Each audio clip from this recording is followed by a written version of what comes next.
and welcome to the Not Axe Murderers podcast. I know where I am and what's happening. Clearly not. I'm one of your co-hosts, Flare Gun. I am your other co-host, Waterboy. Woo! Yeah, hi. Today this is our 13th episode, so that's pretty cool. Lucky little number 13. And we're gonna talk about the big thing right now that just happened pretty recently. It's what the people in the IATF Act world would call a BFD. BFT. Yeah. BFT. No, BFD. Big fucking deal. I thought I was gonna go with like a big friendly something.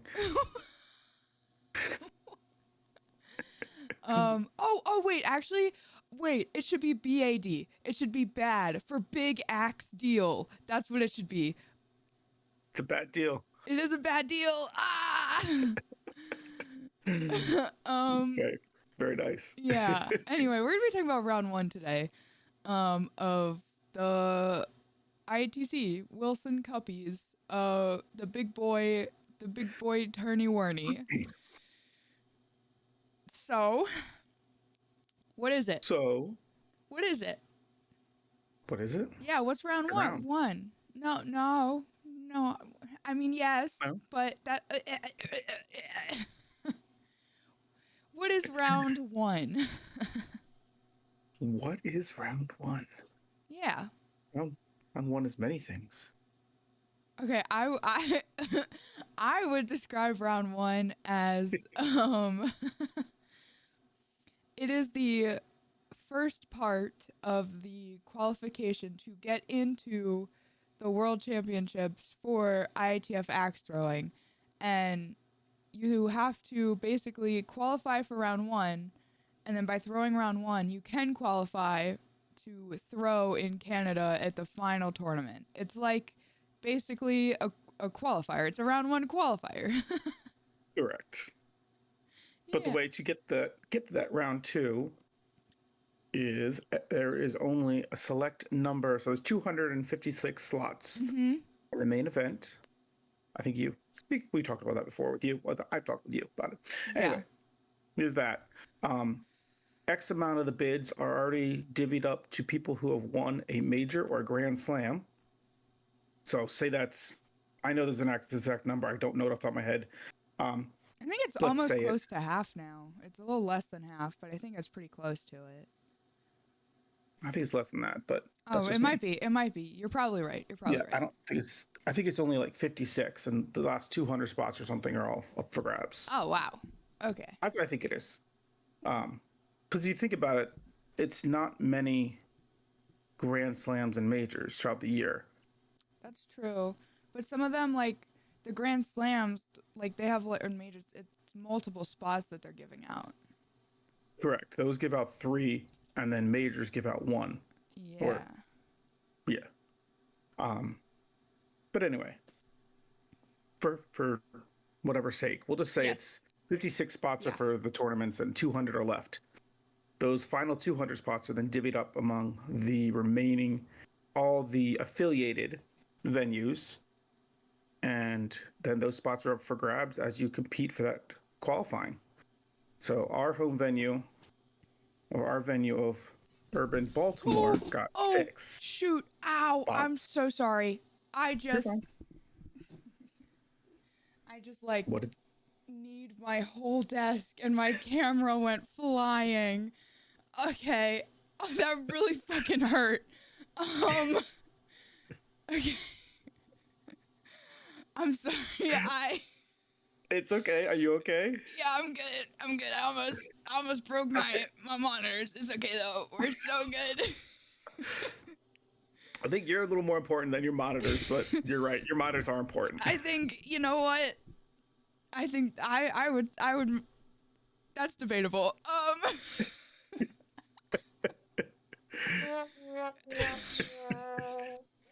I'm so sorry to interrupt what you were saying, Grim.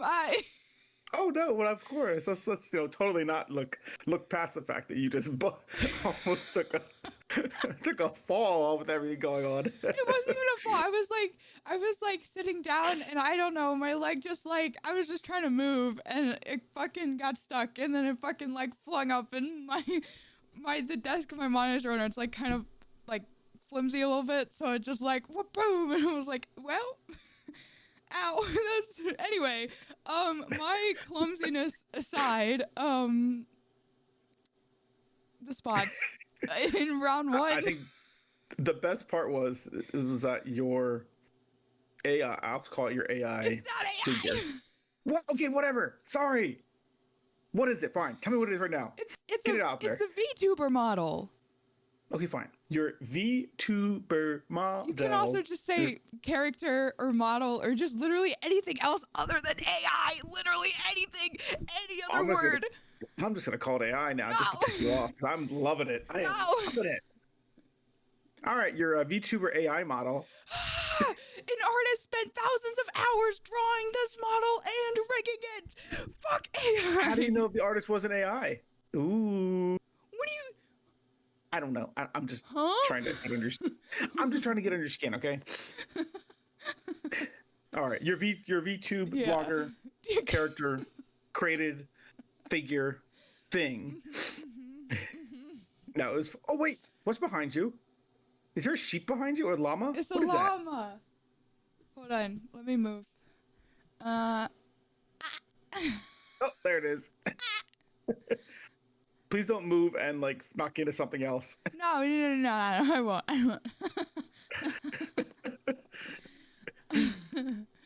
No, you moved your head and I saw like, what is that face back there? Because you have a new background today. Yeah, he's just a little guy. Also, sorry, I guess, for our audio only listeners. I was going to say the same thing. There's a little guy behind me. There's a little friendly llama with a little bow tie. That's all. Yeah, he's got a little bow tie.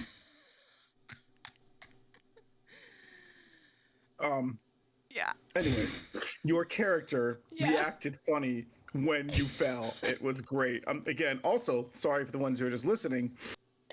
Her character flinches and moves pretty much with how she moves. Mm-hmm. So, of course, when she falls, it follows suit too. Well, that was funny. Yeah, so basically, because my it was the way it moved so weird because my webcam fell because it tracks me through my webcam. And so my webcam went like spinning, so I crashed the fuck out. It was like that was awesome. Anyway, back to round one. Yeah, sorry. So every venue gets a certain amount. Every venue that is affiliated with the IATF will then receive X amount of bids based on how many leagues they've had, how many throwers and league members they have had previously, I believe within that past calendar year, so March to March. So Urban Baltimore, for example, got 6 bids this year. We got 5. I asked Alan, and Spicy Ride, and he said 6. That's because Alex already got her bid from a tournament. So technically, it's I see what you're saying. Yeah. 6. Yeah. Yeah. Well, no, I was talking to them in my round 1, so that was what they told me. Yeah. But anyway, so for those who don't know, you are then throwing 75 hatchets and 15 big axes, pretty much all against yourself to qualify. You're trying to get obviously the best score you can to compete against your fellow throwers. Yes. And then you just leave the rest up to the axe gods. Yeah. So it's not like, if you believe in that thing. It's not like if you win or lose. It's just you're trying to get the best score that you possibly can. Like you're competing against other people technically from your venue, but you're competing for the highest score. It's not like whether you won a match or not. Yeah, and it's round 1 is really weird because it's the only time that this like 75 hatchet throw format is like ever used. And Oh, what are you drinking? Something fun? Sorry. Oh my God, Ansel. My man to wake me up. Ooh, that is You'll pick me up. fun. It is a little My fun gosh. drink. For those of you who don't know, I almost spit my drink out of my computer because of you, because of Sam. So that was good. I'm sorry, I was curious. Your curiosity always comes out in very very fun and playful. So it just never mind. Right. What were we saying? Oh yeah, round one. Round one. Against yourself, and it's the only time this format is ever used. So it's different. And how many times have you thrown round one before? I was about to say, so this is my third time doing round one. So I'm used to the format. For you though, Sam, I know this is your first time ever doing round one. Yeah. And that's really cool. I don't know, man. I feel like I think it's really cool, but I definitely feel like I didn't deserve it. Like I got that I literally got the email that I qualified for round one, and then I like shit my pants. I didn't actually shit my pants, but I felt like I was gonna shit my pants. I was like, huh? What? Oh, excuse me. So here, side note for you. Yeah. And you can tell me I know there's been discussion. I feel like I've heard people discuss on whether these qualifying methods are all good. They think they should change, or they need to be revamped. So the ways to qualify to throw in round one is you have to finish, if you are in a standard league, you have to finish in the top 4 in 3 non-consecutive leagues. Nope. No. What? No. You only have to finish in the top 4 once. But you have to. Are you sure? I'm certain, because I only finished in the top 4 once. I checked every single league I was in, and I reread the rules 85 times because I was so unsure. So funny thing is, I figured out how you qualified. Mm-hmm. That's what I was going to talk about. Oh, okay.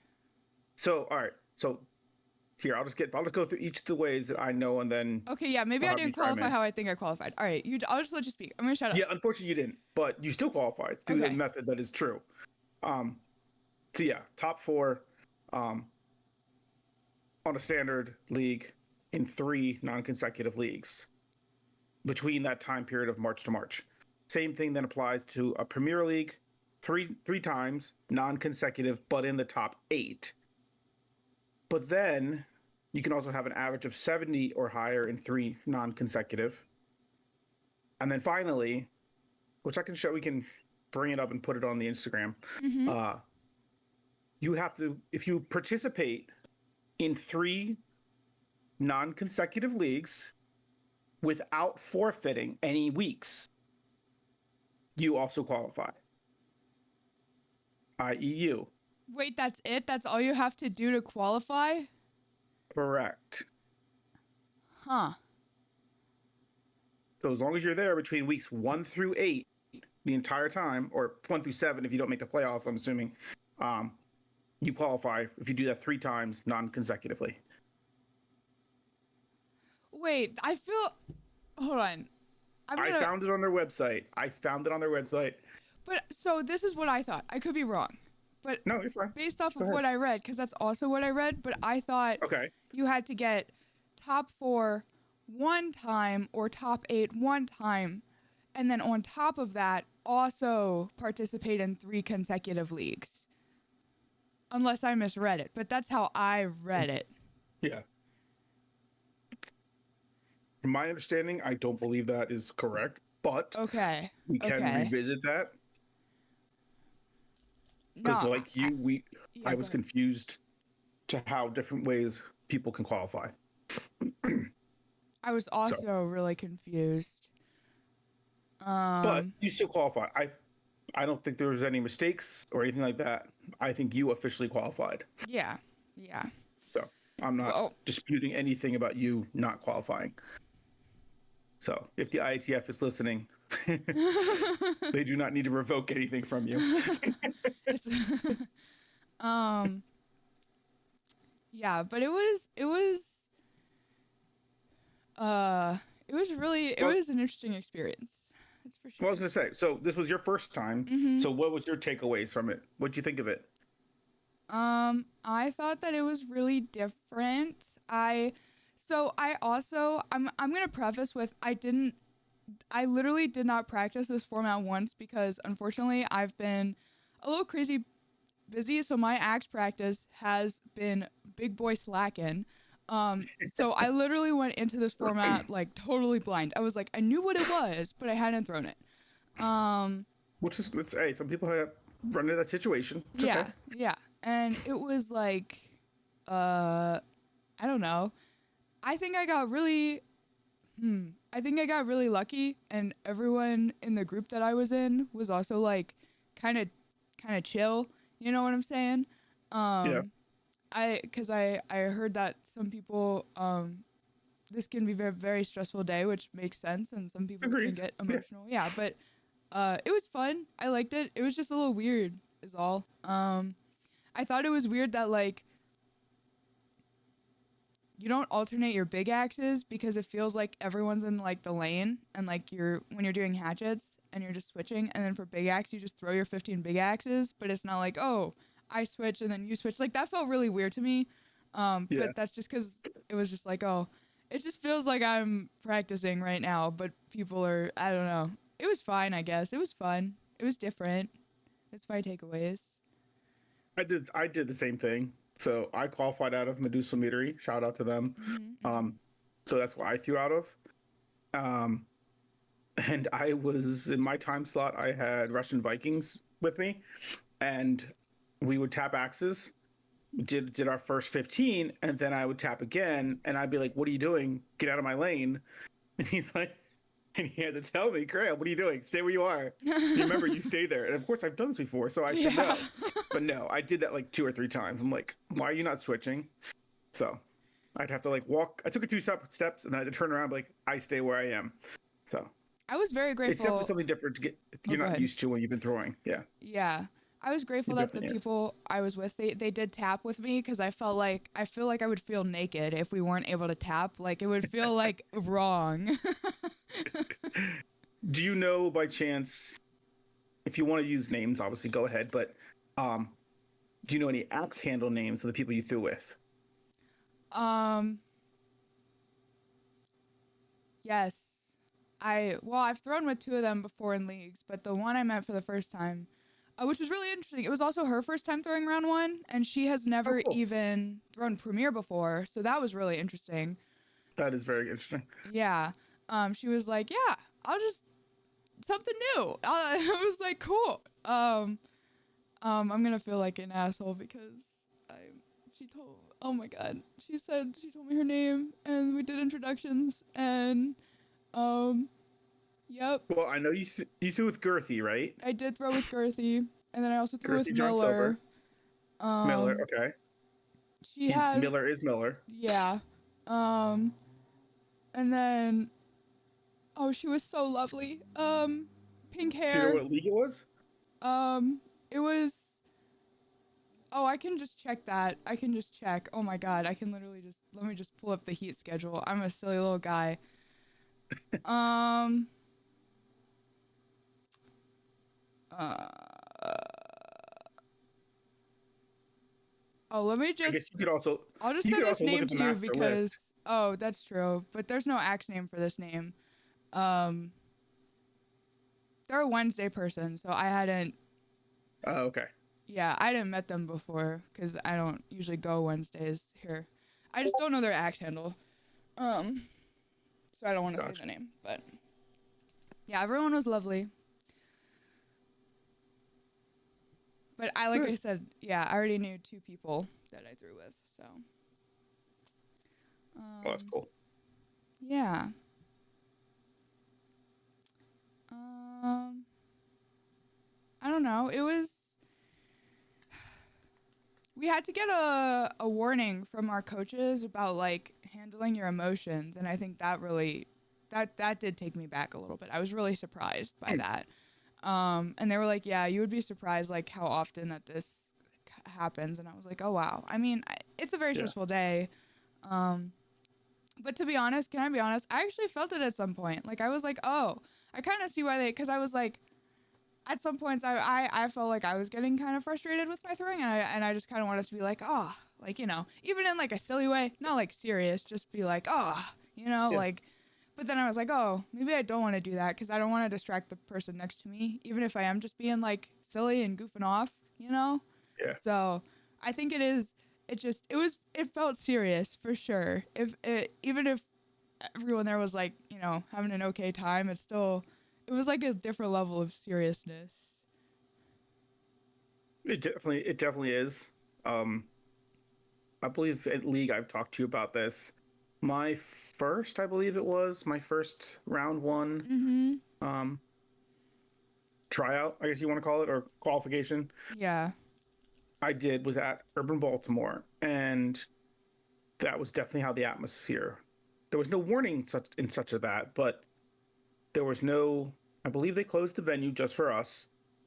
We were only in the back half, and they turned off the music. There was no sounds other than the axes hitting the board. No one would talk through. Well, we talked a little bit like hi and greeted each other because we all knew who we were, or we only knew each other. But it was definitely a very like not really somber, but it was a quiet environment. All it was throw your axe, hit the board, go grab it, repeat, and then do it again. No one talked. We were all focused just on ourselves and our lanes. And then it was just bizarre having nothing around, no music, no nothing. It's peculiar. Yeah, it's definitely like because they had the music on, and like other people were throwing this time at Urban. Like there were like just randos there, throwing. Yeah. So I definitely don't think it was as intense as your first round one experience. Yeah. I'm pretty sure that was my first, because my second one, I do remember, which was last year, which is when I went extremely hungover, unfortunately, which is not, I do not recommend. But hey, if it works for you, it does. True. I mean, it worked for me, and I qualified last year as well. But that was definitely interesting. Yeah, that was a lot of loud noise. Didn't appreciate that after that situation, but yeah. Yeah, I can imagine. So you said, did you qualify the first year you threw? I'd have to look back and look. I probably did not. Okay, but because my first year I threw was 20. At that time, I wasn't focused on going to IATC. I really didn't focus on it until, like, say, the past 5 years. I've been sorry. I've been almost throwing for that. Yeah, my mindset was not in the same place of going to IATC when I first started. I don't even think I knew much about it, honestly. So. Okay. And then, so last year you did qualify, correct? I did qualify. Whoa! And I did get a bid to Canada from Urban Baltimore. And then, so you threw. So this was also your first year throwing at a different venue, yeah? That wasn't Urban Baltimore? Correct, yeah, because I qualified out of a different venue. So... Correct. Did you get the round 2 bid? Did you get it? What happened? Whoa, tell us. I did get it. Yay! Okay, duck. Because why not? You know what? Duck. Valid. Yes, I'm looking forward to going back again. Last year was a lot of fun, a lot to take in. So looking forward to doing it again. Fuck yeah, that's super exciting. I'll preface with, yeah, guys, I didn't qualify. I hope you didn't think that I qualified. Definitely did not qualify. I knew that though. As soon as I walked out of that arena, I was like, well, that was a good experience. I'm done with that. I mean, you qualified for close but no cigar. Oh, okay. That, fair. That's fair. Yeah. Fairness, you did. Yeah.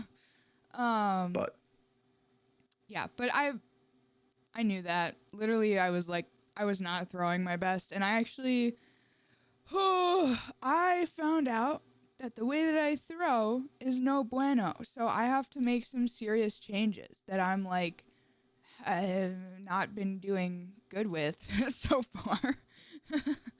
what um, it's are you able to discuss that further? yeah. So I'm just basically, curious on what you're saying.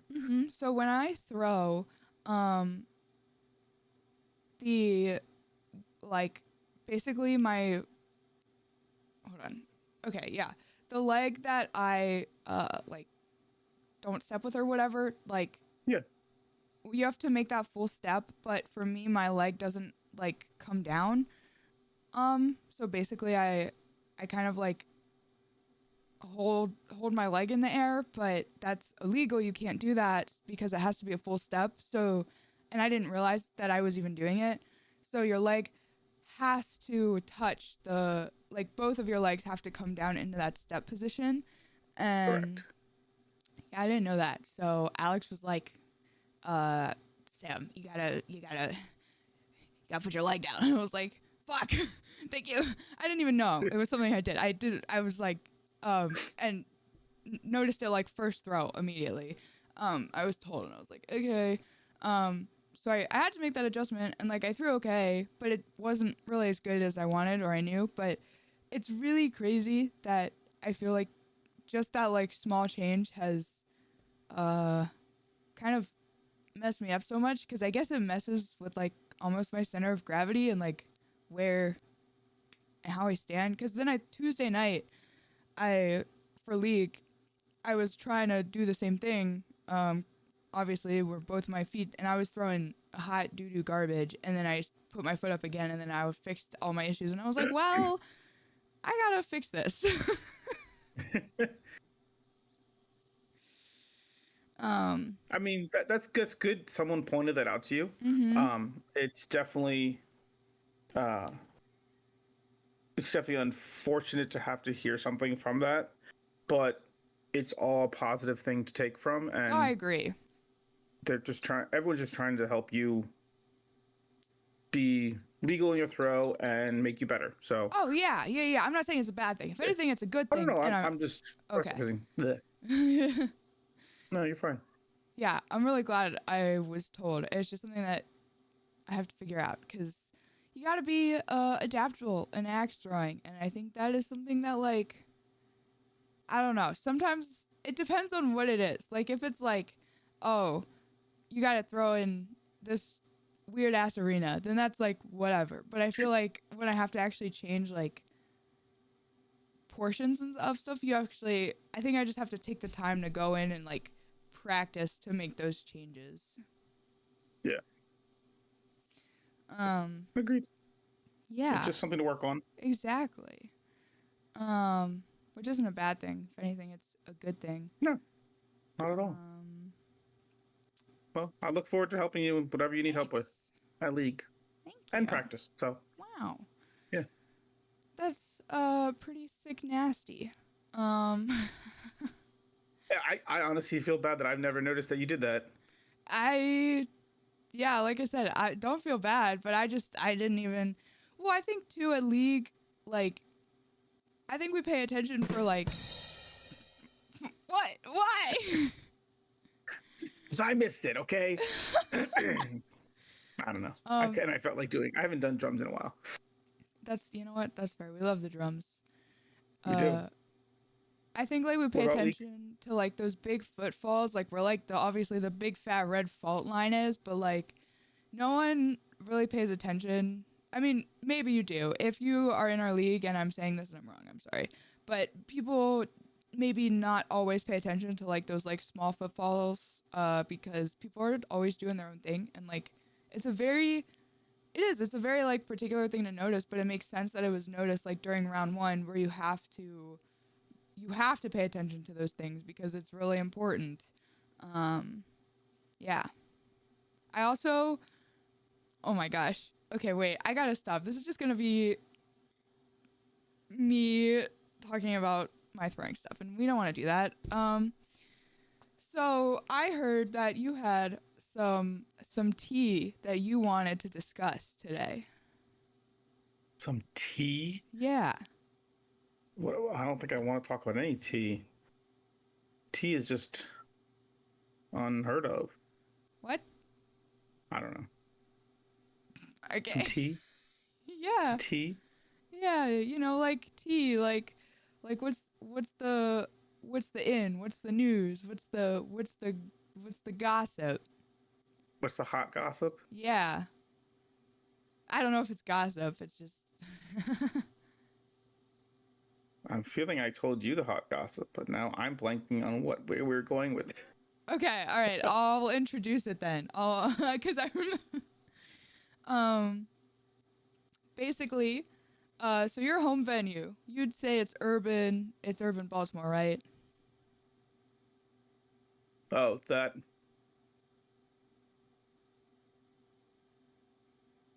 Okay, yeah, no, I can talk about Okay. that to a degree. Well, yeah, don't just I was only gonna only like urban Baltimore. I just want to talk about it in a general sense in terms of like how you qualify for round 1.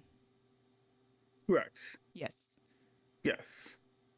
You Like, qualify by, well, first we'll quickly just say that you qualify out of a venue. yeah, it can be any venue. Yeah, which can be any venue. And that bid though can be,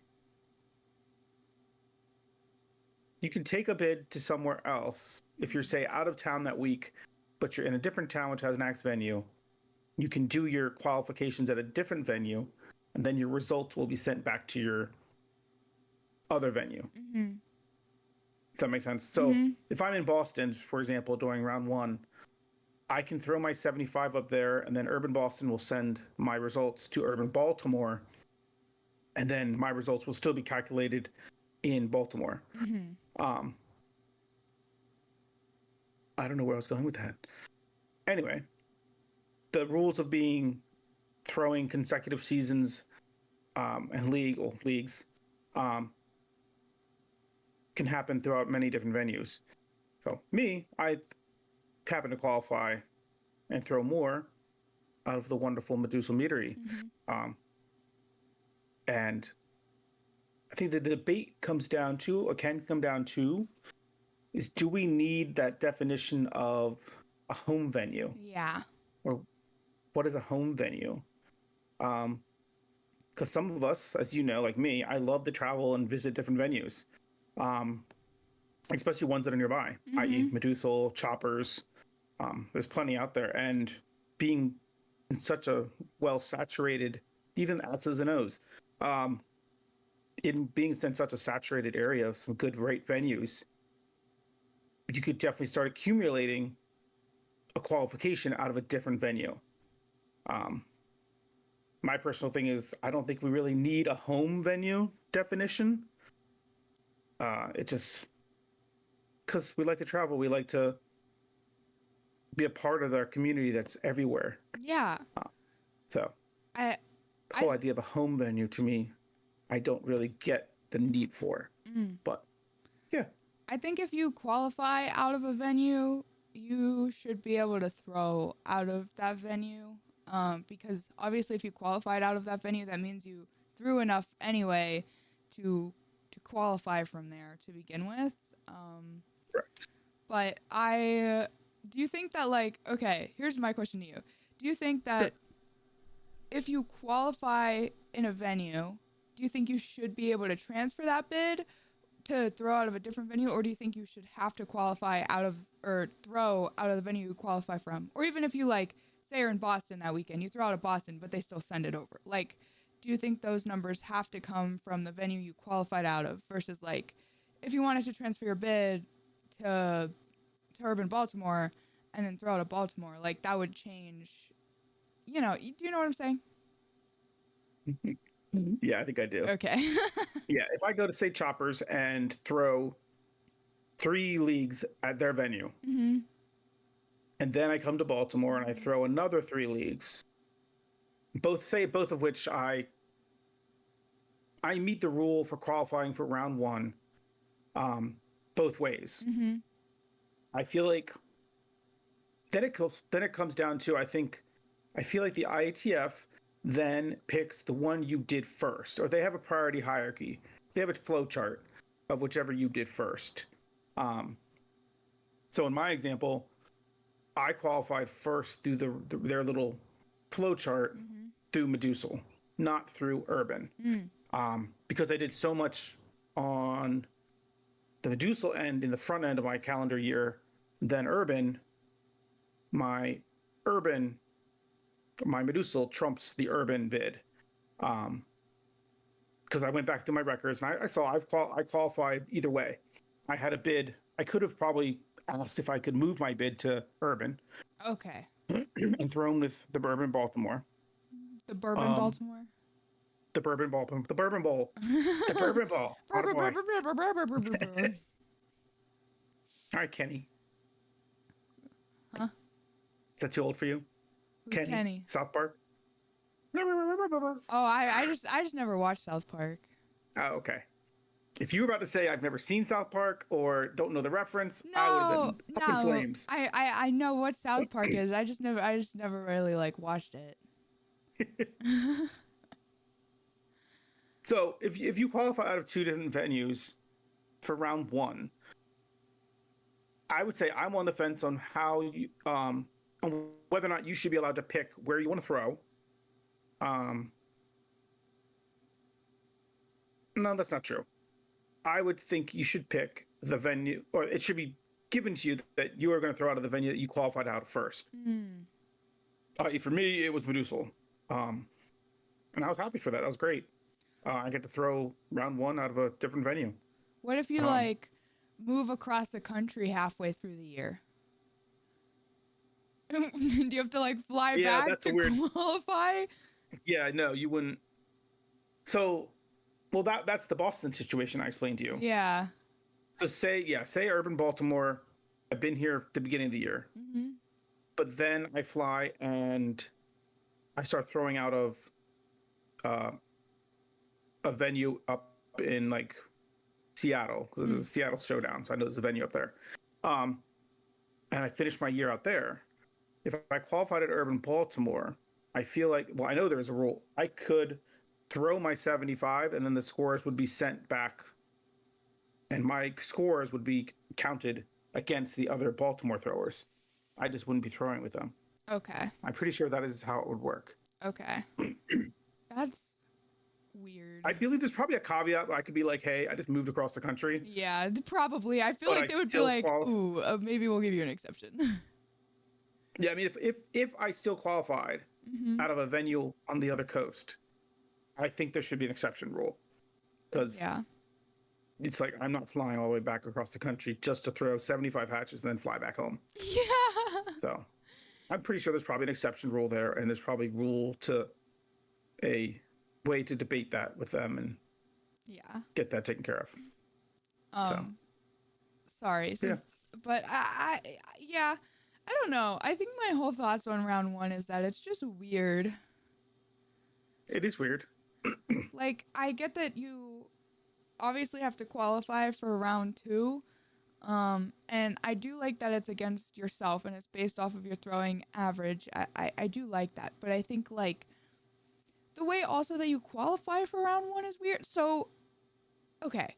So also why I'm really confused is because on the IATF website, it says that 20,000 people basically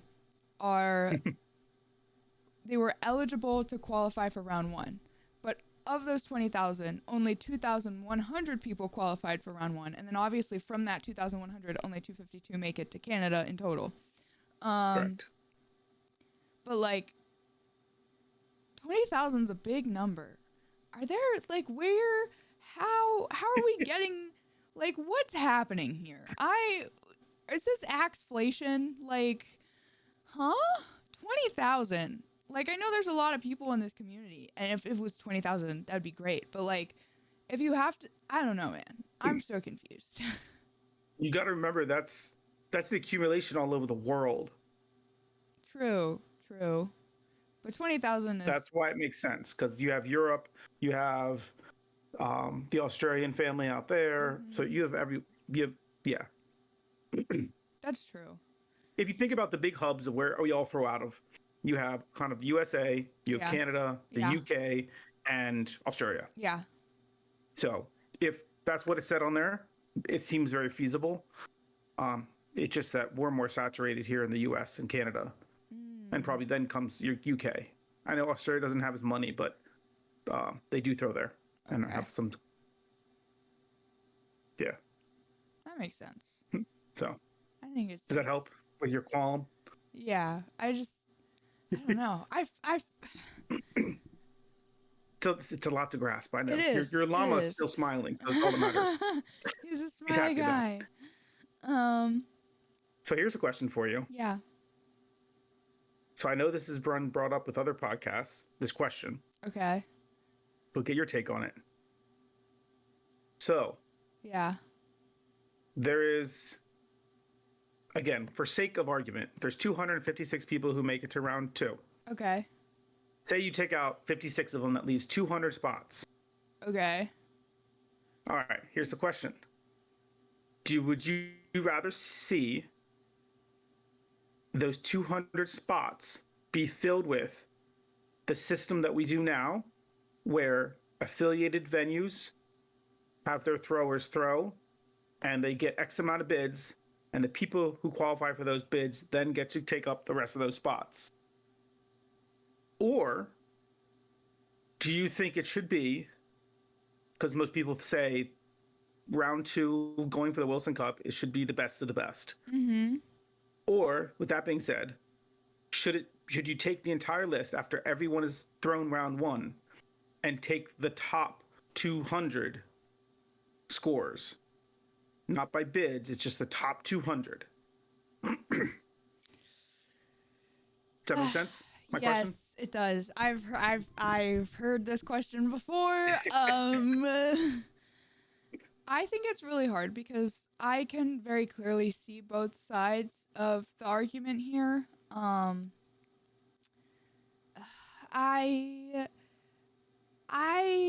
don't know. I think that if you're taking the top 200 scores, I think that it should be harder to qualify then. I don't think if you want to do it the way we're doing it now, it's fine. But if you want to take if you want it to be the best of the best, then it should also be harder to qualify for round 1 in general, I think. Because I don't know. I just feel like it should be. If we're going to make it like Go Power Rangers, kind of super competitive. I don't know why I said that. I think because 2,100 people is a lot. That's a lot of people that qualified for round 1, which is a good thing. And you're narrowing it down to 200. Yeah. For argument's sake, let's say that's what it is. Yeah, that's a big cut. Like, I would have it, I don't know, I would make it so like only 1,000 people qualify for round 1, and that's like the cap. And there is a cap on it because, like, with the venues, if you do it with the venues, it makes it so that people that normally would get it, like, would not have a chance. However, it also means that not everyone, I'm sorry, it's true, they may be the best at their venue, but they might not be the best of the best that qualify for round 1.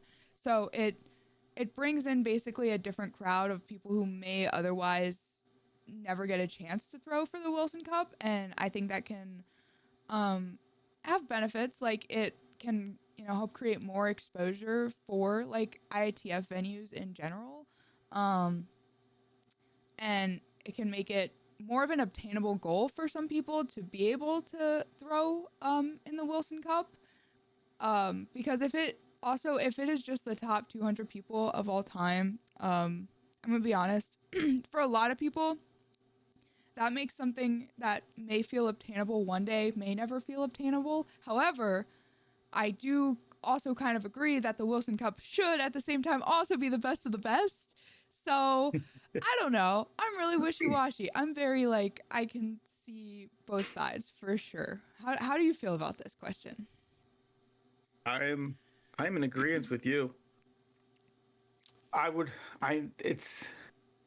It seems like it's a fine line because you have them saying they want the Wilson Cup to be the best of the best throwers, but the way the format lays out, it's giving everyone a chance of kind of all skill levels, because you can have one venue in the middle of nowhere get, say, 1 or 2 bids, and that average is, say, 10 to 15 points below the top average who qualifies. And that person then may not ever, any given Sunday, I will give you that, but it's going to be a lot harder for someone who's not ready for that stage to take on that challenge. So therefore, that they want the best of the best. But I still would rather see everyone from multiple venues have a chance to get that, to meet that goal, to make that cut into the round 2. I think that's because then I think that brings more that community that IATC wants, ITF wants. You get everyone from all over the world, all the different venues, small and large. So it's yeah, I'm on the fence with you. It's weird. I want to see everyone have a chance for it. But at the same time, if it's always going to be the same top players all the time, I feel like then it's going to turn repetitive. Or it might turn into repetitive if it's always the same top 200, say. Yeah. And I think, like, it's also different because, say, if you're throwing out of Urban Baltimore, I would say also counts, but let's use choppers for example. Choppers.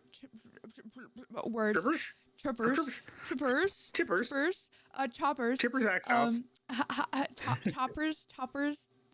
They are a phenomenal venue, and they have so many phenomenal and talented throwers, but they obviously only get so many spots. But then the issue becomes, even if, like, say, just, I don't know how many spots they have, but say if they have 4 spots, for example, and they have like 6 people who all have averages from round 1 that are way above most of the other venues that threw, but only 4 of those people still get slots, even if those other 2 people threw so much better than almost everyone else, but they still don't get to go to round 1. So it's like, it's really difficult. It's so hard. It is such a fine line that I think they have to toe with this, but that's also why I really like more spots going to tournaments, because you know, if you have a really good day, if you have a natural 20 day, anyone can, you know, do really good at a tournament and maybe get that spot. So that's why I really like more slots going to tournaments, because as cool as round 1 is, I think tournaments are a chance you get to prove your skill level, as well as, like, hey, you did really well in this major event, so here's this reward, because you've proven that you are like the best of the best, regardless of, you know, what venue you're from, what your average is, like any of this other stuff. And I feel like it helps those people who maybe are avid throwers, they maybe are in really competitive venues, like they have a better chance now to get into round 1 because of the tourney slots. Because then obviously, if you are in an amazing venue, but like say you're at Choppers and those first 2 throwers have tourney slots, well, now those next 2 throwers that are still way above so many other people, they can get those trickle down bids. So it's really, it's weird. It's a weird, but also the sport is still growing and like evolving, and I don't think it's at a bad place right now, but I think there's definitely still room for growth, but it's whack. Yeah, you're right. That's a good point of the qualifying out of tournaments and getting a bid that way. It just, it goes to show that anyone can win anything. And you can have someone just come out of nowhere and take a bid, and there you go. They're off to round 2 because of that win. I think that's awesome. Yeah. It's weird. I had more to say, but then I had a brain fart. No! Okay, wait. Unfart. Unfart the brain right now. You gotta suck in. I haven't learned that skill yet. Oh no. Um. Yeah, and I think. Sorry. Oh no, you're good. Um. So you are of course planning to go to round two. How do you feel about it this year? Do you feel like you're gonna be more prepared, like, cause you know what it's like now? Like, what's the haps? The haps? Yeah. What's happening? New lingo. What do you mean new lingo? That's from like the 90s. It's a new one you've used. A new one you have used on the podcast. What? Okay. What's the 411? I'm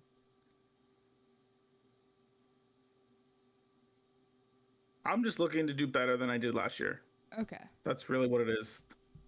It helps me stay out of my head and just go throw and have fun and compete with the best of the best. So last year I just went around, went all the venues, sightseed, made new friends, met old ones, some other venues, as well as current venues that I've been to, and had a blast. Yeah. Hell yeah. That's so exciting. Even just going I know it is a lot of money when you just say, oh, I'm just going to go. I didn't qualify, but I'm just going to go just to hang out with people. I know that could be obviously a big burden if you don't have that kind of collateral to cover it. But it is an amazing time to see so many different throwers out of so many different venues from all over the world. Just have the same passion for the game and for us and our sport that we do. Just meet in one spot. So, yeah. That's really exciting. I'm looking forward to it. Yeah. I know. I know. I'm like just exuberating so much joy right now.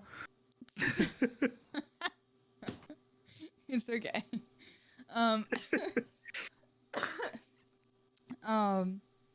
Ew. Sorry. I'm sorry. Damn.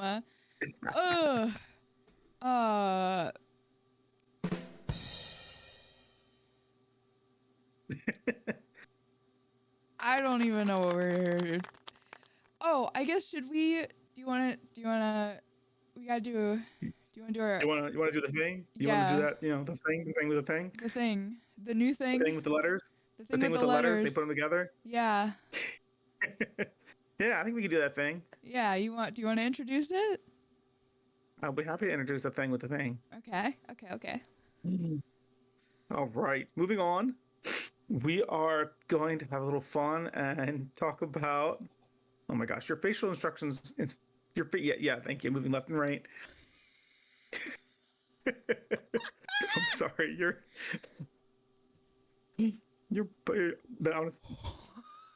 Oh my gosh. For those who are listening and not viewing, she is adding. I don't know, what do you want to call it? What are those filters? Just emotions? Just they're effects? They're expressions. To her I'm excited. AI character? No, it's not AI. No. It's like your oh shoot, what's the word? It's like your kryptonite saying that word.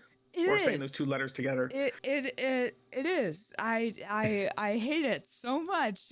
So much. But no, we in the Axe world we all have, and I think it changes venue to venue, which is actually really cool. And other venues steal them and borrow them, all in love and good fun. But we all have words and phrases we use during certain parts of the game, during when certain things occur throughout a match that we say to people, and phrases that involve hitting the best score and things like that. So anyway, we are going to discuss fun words such as. Do you want to lead us some of these words? Sure. Yeah. So basically, we're gonna take 3 Axe terms, per episode, and we're gonna talk about them. So I think the first one we're gonna talk about is I don't remember what I typed, so let me check. I had to do the same thing. That's why I gave it to you. I was like, oh, he's got this. The first one, yeah, this is actually one that I invented, so I'm gonna take the credit for this one. Yes, but it's pretty cool. So you should implement it in your venues. It makes more sense for standard, but it does work for Premiere just because it's silly. But the word it's technically 2 words. I'm gonna just say it now. It's science crab! Whoa, science crab. That's crazy. What is that? What is that? What is it, Graham? I will say, though, I will preface, though, it makes even more sense to us in Baltimore, hence the blue crab and crabs. Not the medical term, but the animal term. That's true. I didn't think about that when it came into my brain, though. You never did? No. That's I just thought I of always it think about that. because of the caliper shape. It looks like a crab claw. If you look at the standard caliper when you need science, it looks like a little claw. Yep, that's just you. What? Just kidding. I don't think that. I will be honest. I don't think the entire time I thought, again, Maryland crabs. Oh, let's do the crab. No. No, I did it because the caliper looks like a little claw. So yes, we here in Baltimore came up with. I don't know if any other leagues in Baltimore has tried to do it too, but us on Tuesday green. Sorry, green. Because of Sam, we have created science crabs. Science crab. Yeah. So anytime you are unsure of a call and you want a judge to do science, you can picture us making our little crab claws and walking back and forth and calling for science. Our coach definitely appreciates it, I think. Would you agree? I mean, he probably walks up like, you guys are doing this again to us, to me. Well, you know, I think it's silly, but sometimes he does it. He does it too. It's true. He's embraced it a couple times. Yeah. He'll do his little crab claws. I think we're all so mentally fine and mentally stable and normal in Tuesday Green. Yep, 100%. Yeah. But no, 100%. It's fun, and I think you guys should use it because the caliper looks like a crab claw. If you look at that's why I thought of it. I don't give a shit if we're in Maryland. The crab claw looks like a fucking. I mean, the caliper looks like a little claw, and then when you gotta open the claw and close the claw to do the science, and it's like, it's right there. It's and you can crab walk in your home venues too. Yes. We will preface we enjoy the crab walk to be blended in with the crab claws, yes. But as long as you do just the crab claws, we understand. Yes. Yes. It's also just fun and silly. For Premiere, it doesn't make as much sense because there's really no calipers, but maybe you guys could come up with a fun, like a fun science insert goofy animal for Premiere scorekeeping. That's my challenge to our viewers. Okay, you have to come up with a good one for Premiere because they use the cards. So what animal is like a card? That's weird. What I lost my train of thought again. Wah, wah, wah. No. It's the brown juice. Yeah, just go ahead. Never mind. Keep going. Oh, that was it. I'm done. The next one, we've all probably been there. And I think I've heard it at other venues. Some venues don't say anything at all. But in the event of when 2 throwers go into their 3rd round being tied 1 round apiece, we here at Baltimore call it a wubba, or a rubber match, or a condom match, or as I like to sometimes call it, a prophylactic match. Prophylactic? Yeah. Are you typing that in right now? No. Are you Googling it? You're Googling it. I know you're Googling it. Why are you preventing disease? Never mind. Prophylactic? It's Health Class 101. Say it, Miss Flare Gun. I don't. Preact. Okay, fine. We'll go back to condom match and a rubber match. No. I'm curious. I just want to know why. What's the real rationale? Oh, because some people call it a condom. I guess call it a prophylactic, preventing. That's all. Disease? Yeah, by using said condom. I can't believe we're having like a sex ed class right now. I didn't. I'm sorry. That didn't. I didn't. The whole STD thing. That didn't. I thought I just read the definition and I was like, are you trying to like not get like chicken pox or like measles? Like what is that? That didn't. Yep. Those connections in my brain did not. Yes, condoms prevent chicken pox. No, Make sure you wear a condom. You won't get chicken pox. No.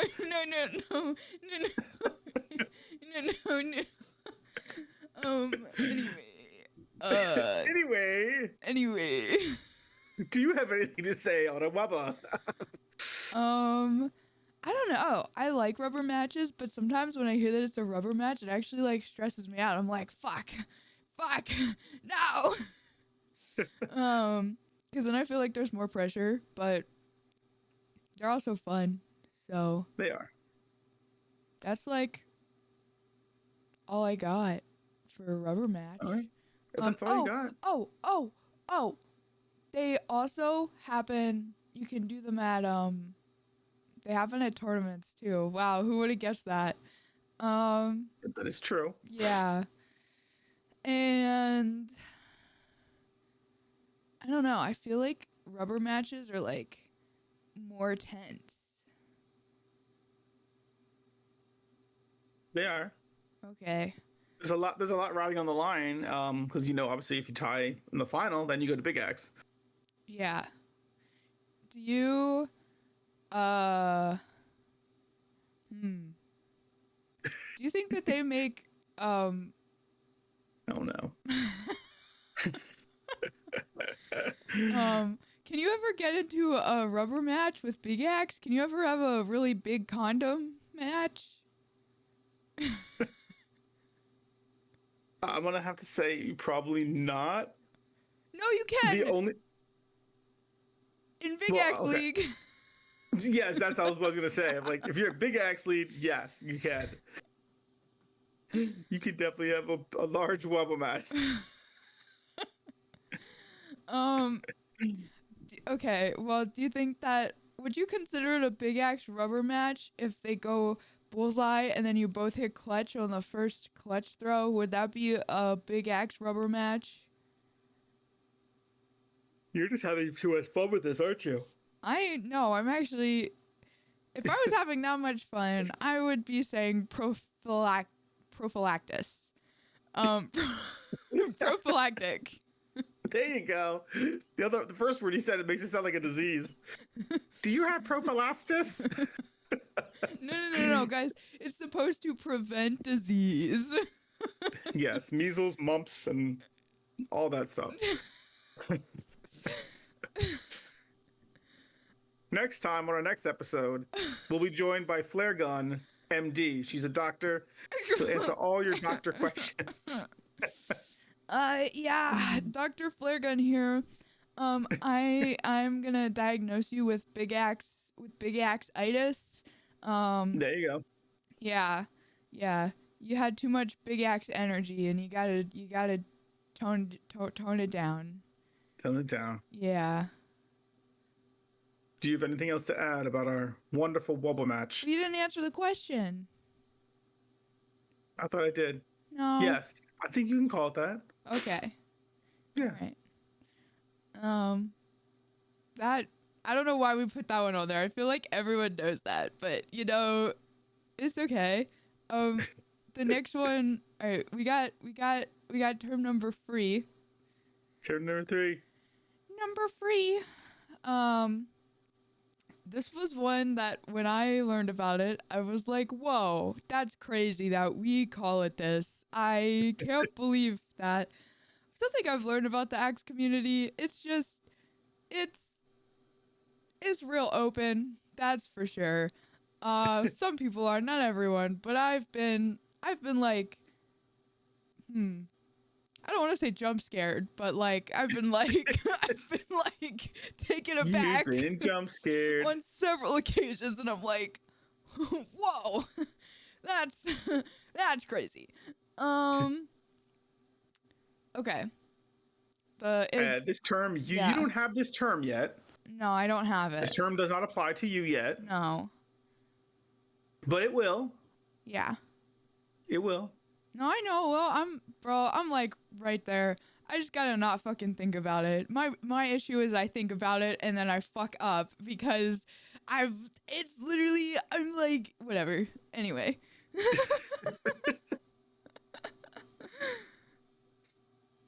Without further ado, the term we are speaking of is a coin daddy. Whoa. Wowzers. Whoa, what the heck is that? Whoa. So, as most people know, once you receive your 81, the person who is providing said coin is kind of known in some places as your coin daddy, the person who is that first person who gives you your coin. There are rules to what happens in regard to the recipient if anything comes up with their coin, and things like that. But guys, I think there's we all a remember whole packet. The whole package. Packet Packet of papers. Yes. But I think we all know, and you will too, who everyone's coin daddies are. Everyone remembers who their first is. Okay. In a nice term way. It sounds so while it's funny, it sounds so sexual. It sounds so bad. It's supposed to be. I know it's supposed to be, but it's also really funny that no one says coin. Like, it's also like, it's like gender neutral. Like, I don't think I've heard anyone say like, oh my God, look at my coin, mommy. It's just coin. Like, I don't think I've ever heard that. Because that sounds a little bit worse. It does sound worse. I feel like, all right, I feel like daddy is more accepted as like a meme sex term nowadays. Which that I can't believe I said that out loud, but anyway. Yeah, to be a coin daddy is a sign of respect, a sign of joy. Yes. Okay, I've got this petition. I've brought it up to you before, but I don't think I've talked about it on the podcast. Oh no. Uh-oh. So it's in the whole package of papers, all of the papers on all the coin rules. Nowhere does it say that you can't have multiple coin daddies. And I think as long as you're getting handed the coin and however many people are touching that one coin handed to you, I think you can have multiple coin daddies because it's not against the rules according to all the papers on coinage. Well, I think the one way you could look around it, if you don't think about it that way, is that there are multiple coins to obtain. So standard, premier, true. big axe, duels. Duels has not been made apparently, but for the IATF. But hopefully Joey the Hat up at Choppers is working on that night and day. Just kidding. Wow. When he gets a chance. Yeah. And there's the champ coin, but that's separate. But yes, any of those basic coins, I feel like you could be at a different venue and hit that 81 in, say, Big Axe or Premier, and you're not around your coin daddy, and then you receive your coin from another said daddy. Okay. It's really bad. I feel like the more you say it, like the more you use the term, it gets worse. Like, it's like, oh, like, yeah, coin daddy. Like, you can say casually, but then, like, if you're like... Yeah. I met my first coin daddy back in 2002. No, I'm just kidding.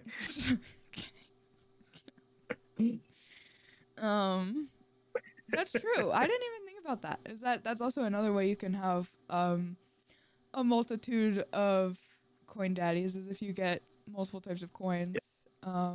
Which is Because if crazy. you've read the per rules, I know there's exceptions, but per rule, a coin daddy should the person giving the coin should already have said coin. Yes. So if I'm trying to get my premier, the person who gives it to me should already have a premier, and it might not be the same person who gave me my standard. Yes. Because of XYZ. So yes, there's definitely ways I think you can have multiple father figures. That's worse. That's okay. I'm just trying to say it the weirdest way for you. Pain. How many coins? How many? Because I know you were really close to getting your big X81. I'm close. Yeah. We don't talk about that. Just kidding. Okay. I'm just kidding. I'm kidding. Okay. How many what? Where are you at in your coin journey? My coin journey? Yeah. I have my standard, obviously. I'm very close to my premier and my big X. I've come within one clutch of both, and that's where it's stinging. Yeah. That's pretty close though. Yeah. But how many are you trying to get that little nail polish swatch on the back of your coin? Your standard coin? Yeah, so yes. So Joey the Hat is the founder and creator mostly of all these coins. And hence why his hat symbol is on the back of the coin. I don't remember the increments, but yes, once you hit, I think 100 is the first one. You change the color per how many you have hit on the back of your hat. So the hat will change. You'll just repaint it a different color to denote how many you have hit. So I'm working on it, coming along. That's pretty cool. I like that. It is cool. It's like, whoa, I got this thing, but now it's like, oh my gosh, it's like a little video game in real life. It's like a flesh game, because you gotta go up in levels. I can see that. Yeah. And just having the coins in general, it's just a fun thing to be able to. It's just fun being out in a crowd of your axe peers, and someone throws down or you throw down a coin, and everyone who's not part of this community looks at you like, "What are they doing?" And then, yeah, I just think that's hilarious. I love that. It's a fun part of it. It is pretty hilarious. I'm honestly, look, I will get mine. I'm not stressed about that. But when I have mine, I'm terrified of forgetting it. I'm like, I'm gonna be, I'm like, it's gonna be bad. It's gonna be, I don't know where it's gonna be, but you never want to forget that shit. That's for sure. No. Don't do that. Definitely don't forget that shit. Nope. Don't leave your coin at home. Yeah. Did you know that there's, well, you saw it, the butt plug coin? Yes. Ketamine. I would pop it out, coin. but it's not here. Yeah. It's in my car. Wait, you have one? Yeah. I do, yeah. Oh, I didn't know that. I was the creator of that. What? Yeah. I was with Brian with a Y, Dr. Ketamine, and I can't remember Renee's axe handle. Axtrinator. Axtrinator, thank you. We were all chilling at Brian Y's, shooting the shit, throwing some axes, of course. And somehow the conversation of sex toys and coin challenging came up, and we're like, oh, well, why not? Too bad it's not a way you can't just, attach a coin to a butt plug. And Brian's like, I'm sure we can do it. And then he, of course, obtained said butt plugs, and then made the first one. Oh, he had them on hand? What? What? What'd you say? I said, oh, he had them on hand? He might have. I don't know. I have to ask him. He didn't pull it out, so in the moment. But no, he gave the first one to Dr. Ketamine, She has the first one, and then I was like, you know what? I just can't be left out of this. I created this beast. Give me one of those. So yeah, Dr. Ketamine was hilarious. She was at Chillax for the U.S. champs last month, I believe it is, whatever, at Chillax, and she has it in a little dark brown secretive bag, and you'd only see the coin, and she's like, here, pull my coin out, and people would question her like, what do you mean? And then they pull it out, and this is not giant, but it's a decent size puck. Everyone got a freaking laugh out of it. It's hilarious. No, that is. I mean, I'm waiting for the day that someone does a coin challenge and you see all these coins on a table and a coin with a butt plug. I'm just waiting for it. It's going to be hilarious. It should happen though at a major tournament, because then you can get all these coins sitting out on the table. True. And there's one random one. I think it'd be hilarious. I think that would be hilarious. I actually didn't know you had one. I saw it somewhere. I don't remember if it was on Facebook or somewhere. I saw it on the internet and I was like, "Oh, that's crazy." And then I saw Dr. Ketamine and she had hers and I was like, "You have it in real life? That's even crazier." It's a real deal. It's real. Yeah, so I think next up the Premier Premier 81, we gotta figure out a way to attach it to like anal beads. There we go. And then we'll have a full set of axe throwing coin. Attached to a different sex toy. Yeah, but all the sex toys have to be for your rectum. The worst part. Oh my gosh. All right, learn something new about Sam every day. No. I'm just kidding. I'm kidding. I know. That's crazy. I didn't realize that you were there when it was created. That's so funny. Yes, I was. It doesn't come up often, but when it does, I'm proud to be talking about it. Yeah, so I think that was our Axesaurus segment for this episode. I don't know if you guys. And like you said. Go ahead. Like you said, we will continue it on further episodes. Yeah. Dropping some more, couple different words here and there, and our thoughts on them. Yeah. And if you like it, if you like this, then you guys should let us know. You were like, yo, that Axesaurus segment was kind of hot diggity dogs, you know what I'm saying? So drop us your words. Yeah. What do you use? Let us know. Tell us what your little funky words mean. Whoa. That's basically most of what we're talking about. Do you have any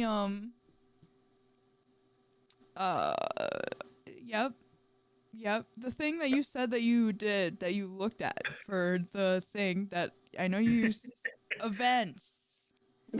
We're doing this a second time. The thing that we talked about the thing to talk about. Yes, I did do that thing. Sick. Yeah, so coming up, the first one I had on my list was the Medusa Meadery. They have a premiere marathon on April 13th. I know it might be full already. I apologize for the late announcement on that. But if it's not and someone drops out or they make more room, check it out. You can't go wrong with that. It's always a good time. I've heard there's some really talented throwers going to that from both Jersey, Maryland, and the PA region. So that should be an awesome time. It's always a great time.